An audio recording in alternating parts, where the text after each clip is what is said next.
We have come to the end of the second day of questioning of HN53, the former detective inspector of the Special Demonstration Squad between 1998 and 2005. He's been questioned this afternoon further on his investigations into James Thompson and the things the fallout of Operation Lime. He's been questioned in not that much detail, to be honest, about his knowledge of the other sexual relationships that officers on his watch engaged in. He's continued to claim that he has no memory of so much of the stuff, and also that though he was the one who did so much of the research into James Thompson, that he still had no idea that there were any sexual relationships taking place, despite the fact that both those above him and below him in the management were fully aware. I'm joined by the members of the Undercover Research Group. Pick the bones out of that one. Well, one interesting thing was, I don't know if this was before the tea break or after, it's like the phone records, the phone bills of James Thompson that showed that he was mainly calling women and not his sort of prime targets. I was going to say suspects, which sort of the question became a bit weird. Like, okay, so he was only calling soft targets and not the more fluffy ones because they were female, which I kind of find a bit weird. But anyway, he called both Ellie and Wendy and Sarah. He was in relationship, or Ellie was in a relationship with, and Wendy a friend, and Sarah he was in a relationship as well, hundreds of times. His ex-wife, hundreds of times as well, and not so much the activists that he was actually working with, infiltrating. That did not give HN53 any clue about possible relationships. He claimed that he never saw it, he couldn't see it, and he, like there were so many examples today where it was obvious that there were relationships, and he just did not see it, or didn't want to see it, or kept his eyes closed.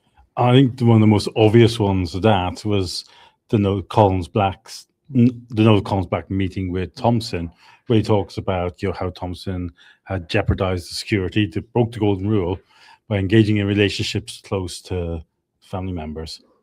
I was like, but relationships could mean anything. It was just like constantly trying to pull this sort of like throw magic dust in their eyes. It's like relationships, that's just close friendships. Why not say that, the world and its dog can say that what was meant there was sexual relationships, but he just cannot bring himself to say the obvious. Especially when you consider that like having close relationships with activists was their job. That wouldn't be something that was going to be underneath like the subheading of like misdemeanors. Like their job was to go and have close relationships with activists. They just weren't meant to fuck them. Yeah, and also other time where activists have turned up near the family members of undercovers, it's led to all sorts of panic. It's like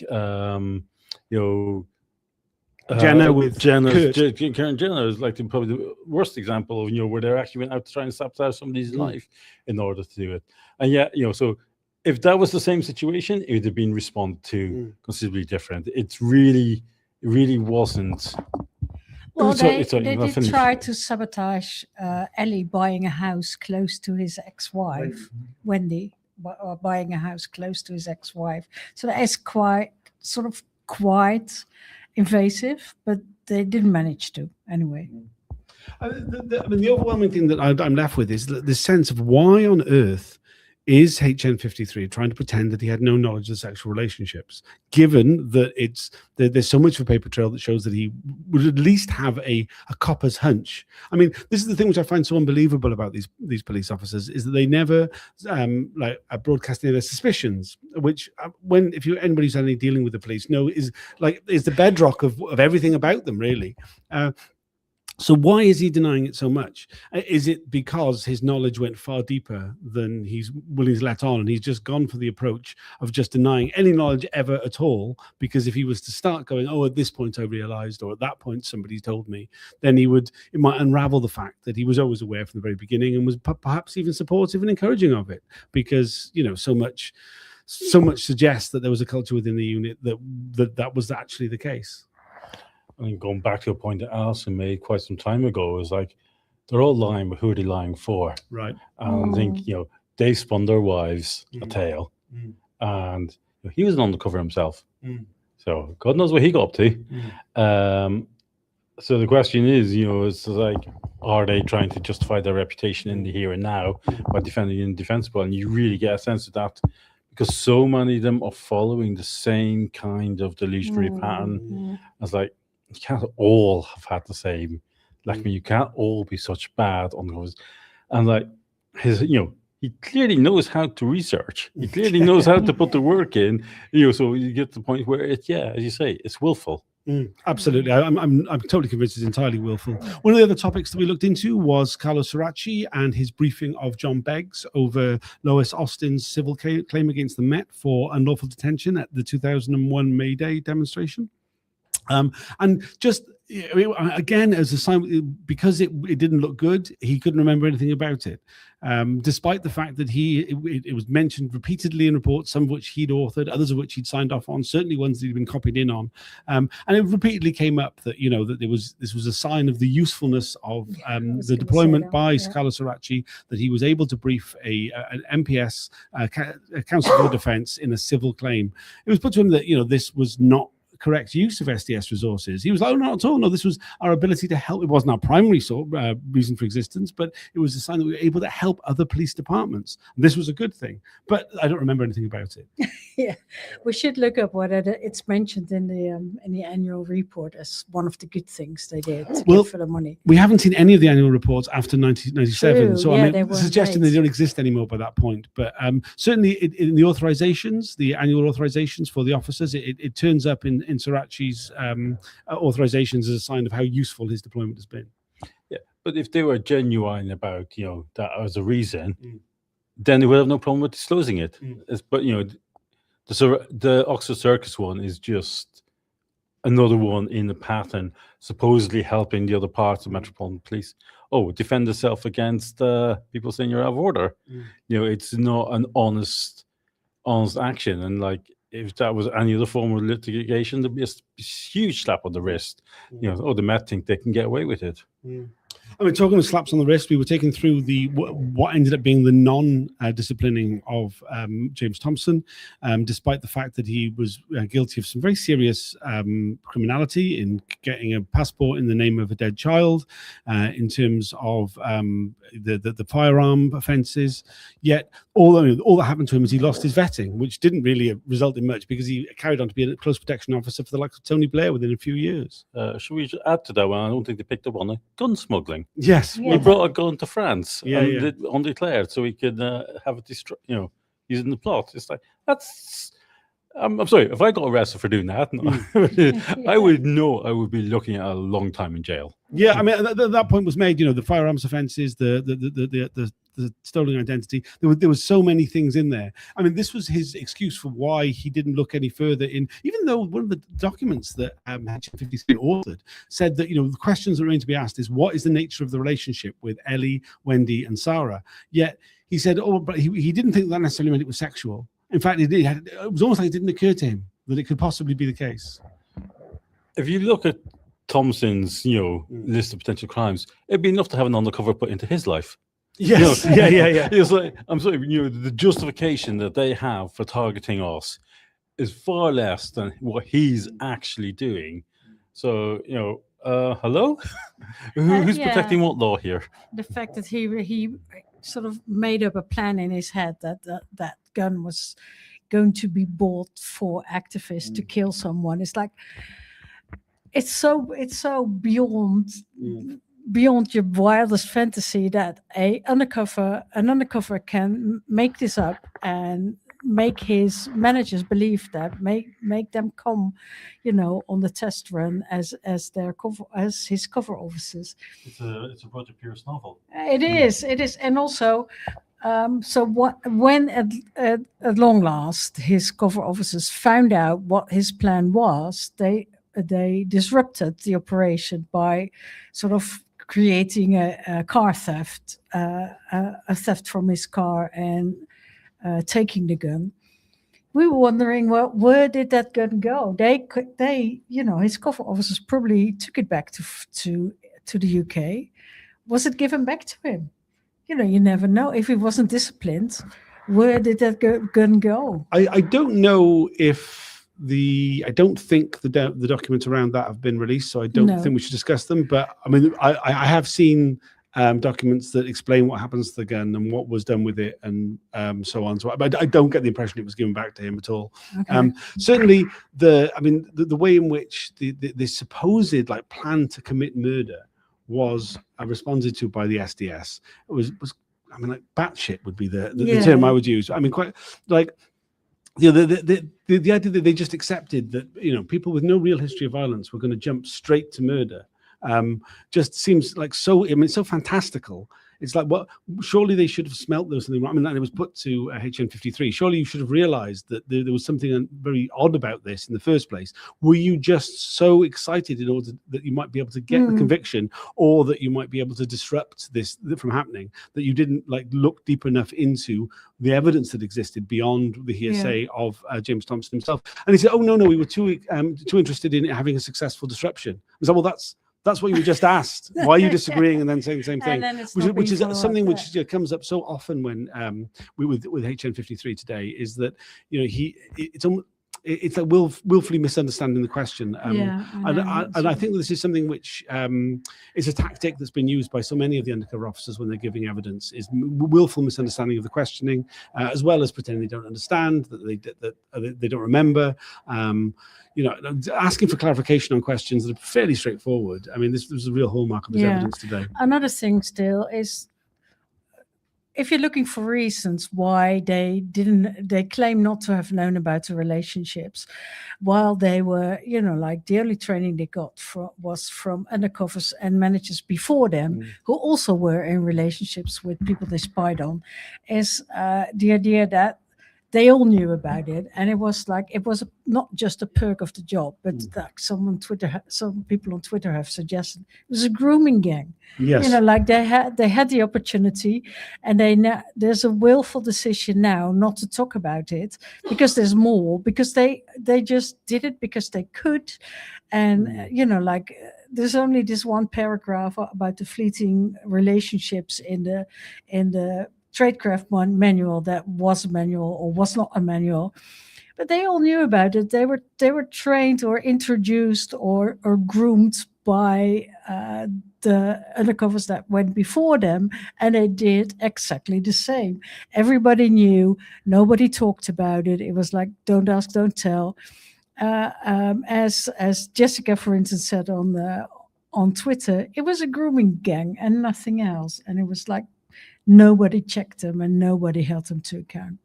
Yeah, I think there's a lot to suggest that's absolutely the case. We've had some comments. Mr. Abney, yet more proof that excessive anonymity does not encourage frank evidence. In fact, today was some of the weirdest and most implausible denials. Absolutely. I mean, I think this idea that we've heard from the chair of the inquiry, that by giving the anonymity to certain officers, he's encouraged them to be more frank, to be more honest, is not borne out at all by any of the evidence that we've seen.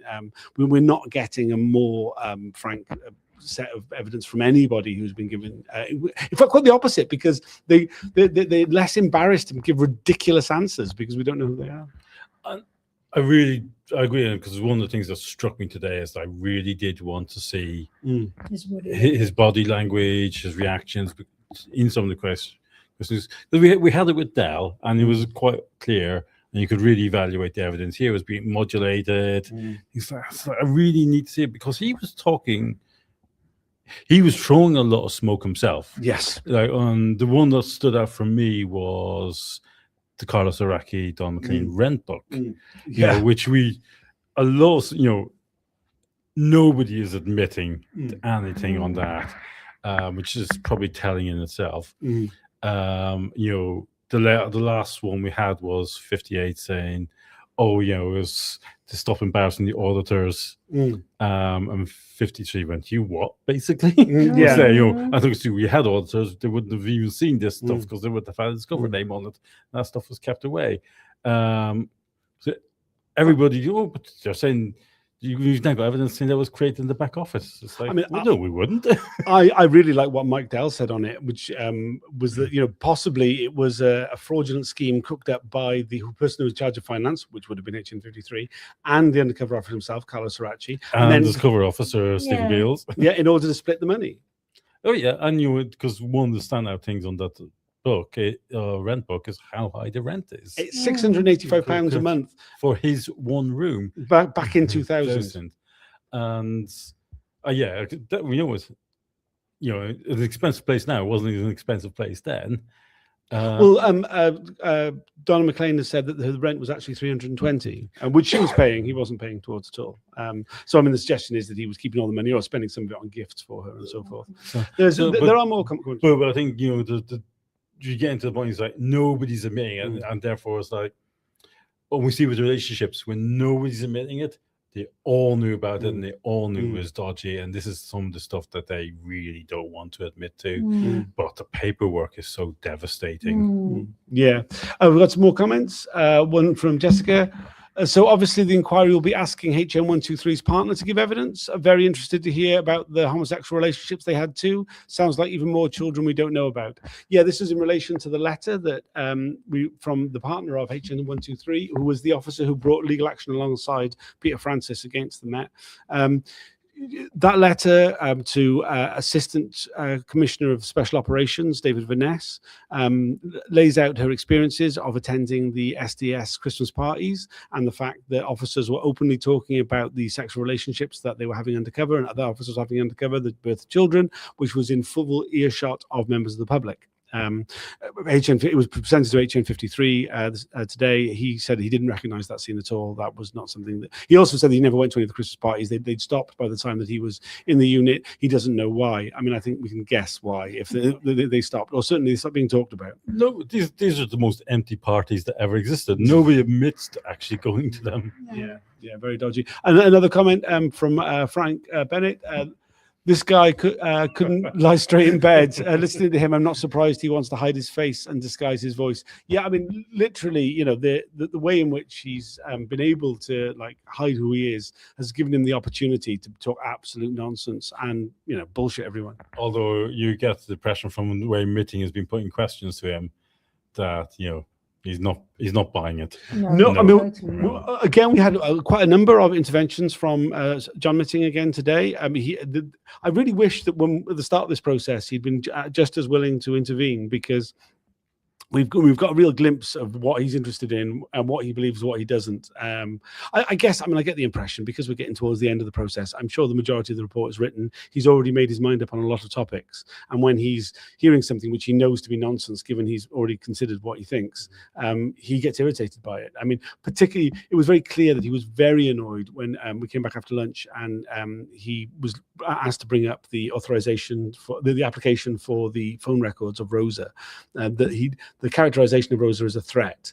He really didn't like that. He was like, she's a threat to nobody, you know. But what they put there is libelous. Yes, you know, it's like, you know, so I suspect he's not just coming from it, you know, of how, you know, was this operationally sound? It's just like legally, this is a very, you have to get serious amounts of authorization. There's a lot of legislation around. There's a lot of regulation, and they were just undermining the entire process. So the question is, if they were doing that so freely, how much else? But also, it totally undermined their build all the other arguments. It's like, if they're capable of putting that stuff in, they can do it in all the other officers. They could, you know, were they doing this before? Or did it come out of the blue? You know, there's a question for me. They were trying to say, oh, we needed to investigate Rosa. It's like, you've never investigated anybody in your life. You just shunt the information along to C Squad. And, you know, then maybe you might go to somewhere else. But, you know, very rarely the SDS actually produce something. So even your own justification, this is just like, it's just like, it's almost like I'm going to try every variation of throwing mud and smoke at this wall, and I hope that some of it will actually stick. But I think it brought out the truism, it's the cover up that gets you. Yeah. And he could have got away with a lot more by acknowledging the in defense, what he couldn't get away, but he just ended up making himself look stupid. Incredibly stupid. Another comment, we're going from Mr. Abney again. Mitin could still withdraw his anonymity when the report is published, but he won't. I mean, this is absolutely true. I mean, it's all entirely in his gift. I don't really believe that there's any reason for him to like hold any promises for any of these men. I think you're right. I don't think he will do that, but the option remains open to him. I mean, there's also going to be a new chair of the inquiry in theory before we get to tranche 4. I mean, it would be a wonderful opening gift if that one said, "I'm just waiving all the anonymities," and then names a lot of them. We should have once a panel. Yeah.